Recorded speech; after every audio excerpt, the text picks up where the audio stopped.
بندے کو ہر وقت یہ احساس رہے کہ میرا کوئی معبود ہے اور میں اس کا بندہ ہوں۔ یہ احساس جب انسان کے ساتھ جڑا رہتا ہے تو وہ کبھی بھی بندگی کے دائرے سے باہر نہیں نکلتا۔ ہم تو بارش تیز ہو تو نماز قضا ہو جاتی ہے، ہم تو رات دیر سے شادی سے پہنچے ہیں اور سحری کے وقت ہم گھر آئے ہیں جی تو اس لیے آج فجر قضا ہو گئی۔ عید کا رش تھا اور گاہک بے تحاشا تھے، عصر کی نماز اس لیے قضا ہو گئی۔ میں نے ٹوٹی کھولی، لائٹ نہیں تھی، پانی نہیں تھا، موٹر خراب تھی، اس لیے نماز قضا ہو گئی۔ ہمارے تو یہ معاملے ہیں، اور وہاں دشمن مقابلے میں کھڑا ہے، 3 دن کی پیاس ہے، خیموں سے تسبیح و تحلیل کی آوازیں آ رہی۔ فجر کا وقت ہوا تو علی اکبر اذان دے رہے ہیں۔ کربلا کے صحرا نے وہ اذان سنی۔ کائنات میں ایسی اذان کسی نے نہیں دی ہوگی جو شہزادہ علی اکبر نے کربلا کے ریگزاروں پہ کھڑے ہو کر دی۔ کربلا کا ذرہ ذرہ آج بھی اس اذان کا گواہ ہے جو شہزادہ علی اکبر شبیہ رسول نے کربلا کی چھاتی پہ کھڑے ہو کے اللہ اکبر کی صدائے دل نواز بلند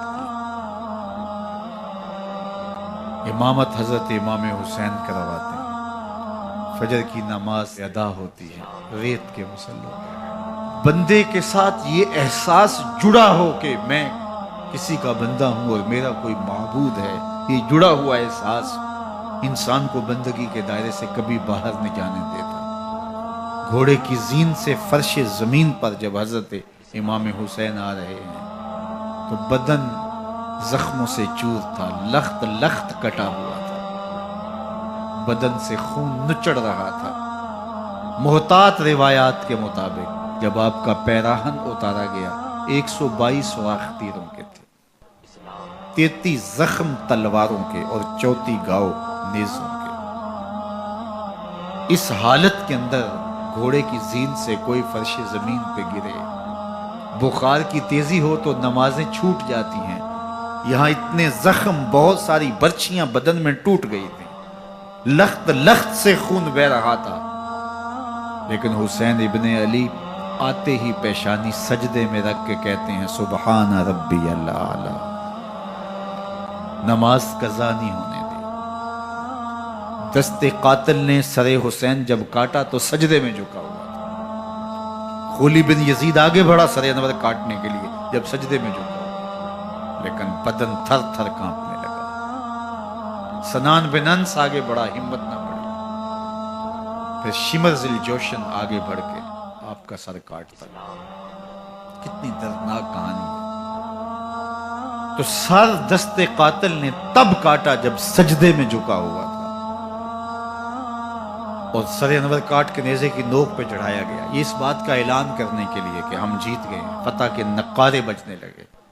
لیکن لشکر یزید سے کوئی بول کے کہنے لگا ذرا غور سے دیکھو، یہ سر کٹ کے بھی سر بلندی ہے، کٹ گیا ہے پھر بھی اونچائی ہے۔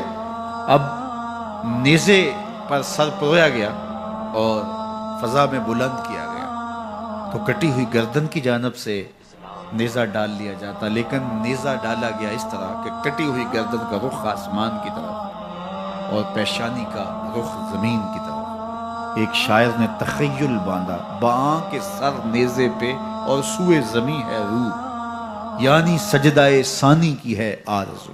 رکعت کے 2 سجدے ہوتے ہیں، ابھی ایک ہوا تھا، سر حسین دست قاتل نے کاٹ لیا، کہا نیزے کی نوک پہ حسین کی پیشانی میں دوسرے سجدے کی آرزو مچل رہی۔ نماز قضا نہیں ہونے دی۔ مشکلات، حالات کی تلخیاں، پیاس کی شدت، مخدرات اسلام کے پردے کا خیال، 22,000 کا لشکر مقابل، 71 لاشیں اٹھا کے خیموں تک پہنچا چکے، کلیجہ زخمی، دل زخمی، اللہ اکبر۔ لیکن وقت نماز کا آیا، بدن لہو لہو ہے، لیکن حسین نے سجدہ قضا نہیں ہونے۔ حسین ابن علی کے ماننے والوں، تمہارا سجدہ کیسے قضا ہو جاتا؟ اگر حسین ابن علی کا پیار سینے میں موجود ہے تو پھر سجدہ قضا نہیں ہونا چاہیے۔ کربلا سے سیکھا جانے والا ہمارے لیے سب